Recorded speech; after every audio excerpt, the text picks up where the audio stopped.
Quel prénom ta famille t'a imposé et qui a presque détruit ta vie? Mon vrai prénom, c'était pas Lucas, c'était Mireille. Ouais, t'as bien entendu. Mes parents m'ont appelé comme ça à cause de mon arrière-grand-mère. Dans son testament, elle avait écrit que le premier enfant portant son prénom hériterait de la moitié de sa fortune à ses 18 ans. Mes parents voulaient l'argent, alors ils se sont dit que j'allais supporter ce prénom et qu'on en reparlerait plus tard. Quand j'étais petit, je comprenais pas pourquoi c'était si grave. Je savais que c'était bizarre, mais ma mère disait que c'était spécial. Elle adorait raconter à tout le monde, au supermarché ou chez le dentiste, que j'étais le petit Mireille et que je serais riche un jour. Les gens souriaient, mais ils avaient tous cette tête gênée en me voyant là, avec mon t-shirt Spider-Man et mes baskets bleues. C'est en maternelle que tout a vraiment commencé. La prof a fait l'appel et a dit « Mireille Dupont ». Toute la classe s'est retournée. Un gamin, Thomas, a éclaté de rire et est tombé de sa chaise. À partir de là, c'était fini. On m'appelait Mireille la vieille ou Mireille la princesse. Tous les jours, j'ai supplié mes parents de me laisser utiliser mon deuxième prénom, Lucas. Simple, normal. Mais ma mère se mettait en colère et disait « Sois pas ingrat, ce prénom va payer tes études ». Mon père, lui, détournait le regard et disait rien. En CE2, j'ai arrêté de lever la main. Dès que la prof disait Mireille, tout le monde rigolait. Je mangeais seul dans les toilettes pour éviter la cantine où les autres criaient « Hey Mireille, t'as mis ton rouge à lèvres aujourd'hui ?» Le collège, c'était encore pire. Le nom officiel était partout, sur les listes, les micros, les bulletins. Chaque fois qu'ils annonçaient Mireille Dupont, tout le monde riait. On m'a poussé dans les casiers. On a écrit Mireille est une fille sur mon casier de sport. En 4e, j'ai tenté de me faire appeler elle. Ça a tenu 2 mois. Je me sentais enfin normal. Puis un prof remplaçant a fait l'appel et a sorti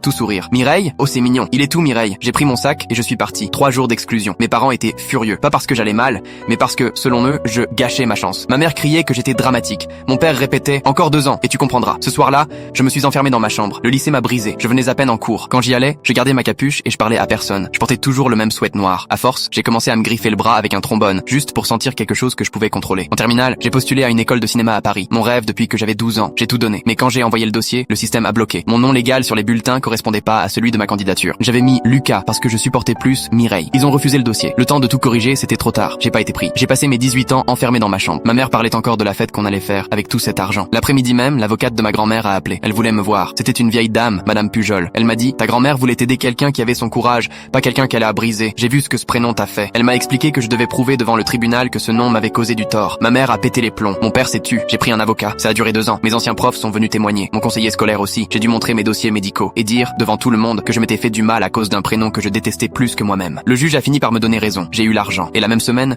je suis allé au tribunal pour changer mon nom officiellement en Lucas Dupont. Quand ils ont tamponné les papiers, j'ai pleuré.